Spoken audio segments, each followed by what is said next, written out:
Thank you to our witnesses. I never expected today to be quite as emotional for me as it has been. I've talked to a number of you and gotten to know you. I think it's important to tell you right now, though. You guys may, individually feel a little broken. You guys all talk about the effects you have to deal with, and, you talk about the impact of that day. But you guys won. You guys held. Democracies are not defined by our bad days. We're defined by how we come back from bad days, how we take accountability for that. And for all the overheated rhetoric surrounding this committee, our mission is very simple. It's to find the truth, and it's to ensure accountability. Like most Americans, I'm frustrated that 6 months after a deadly insurrection breached the United States Capitol for several hours on live television, we still don't know exactly what happened. Why?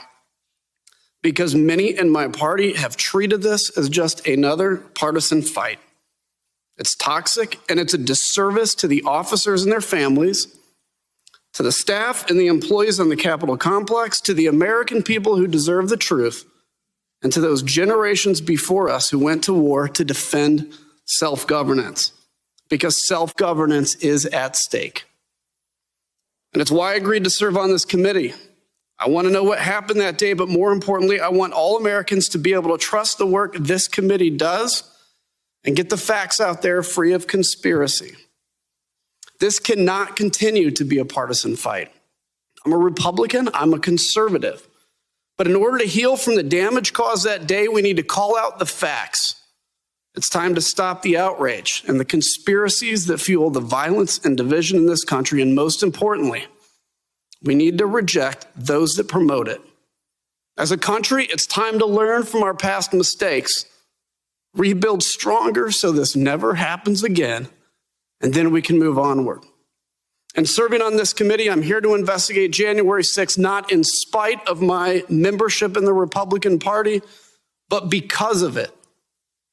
Not to win a political fight, but to learn the facts and defend our democracy. Here's what we know. Congress was not prepared on January 6th. We weren't prepared because we never imagined that this could happen.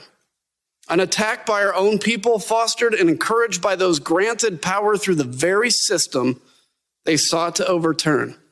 That is a lesson. That is not a conspiracy theory or a counter-narrative. We don't blame victims. We go after the criminals. Some have concocted a counter-narrative to discredit this process on the grounds that we didn't launch a similar investigation into the urban riots and looting last summer. Mr. Chairman, I was called on to serve during the summer riots as an Air National Guardsman. I condemn those riots and the destruction of property that resulted. But not once did I ever feel that the future of self-governance was threatened like I did on January 6th.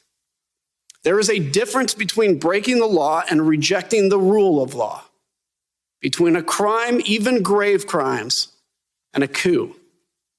As we begin our work today, I want to call this committee's attention to the oath of office, an oath not to a party, not to an individual, but to the Constitution that represents all Americans. Everyone in elected office knows how hard it can be sometimes to keep that oath, to preserve, protect, and defend the Constitution of the United States in the forefront of our minds, what with the political pressures and re-elections always around the corner. But Mr. Chairman, our witnesses today, like every law enforcement officer across the country, took the same oath we did. And on January 6th, the temptation to compromise their oaths didn't come in the form of a campaign check or a threat from leadership or an all-caps tweet. It came in the form of a violent mob. While we on this dais were whisked away from the danger, heroes like those here stood their post before it and paid the price. And we are only here now because you guys were here then.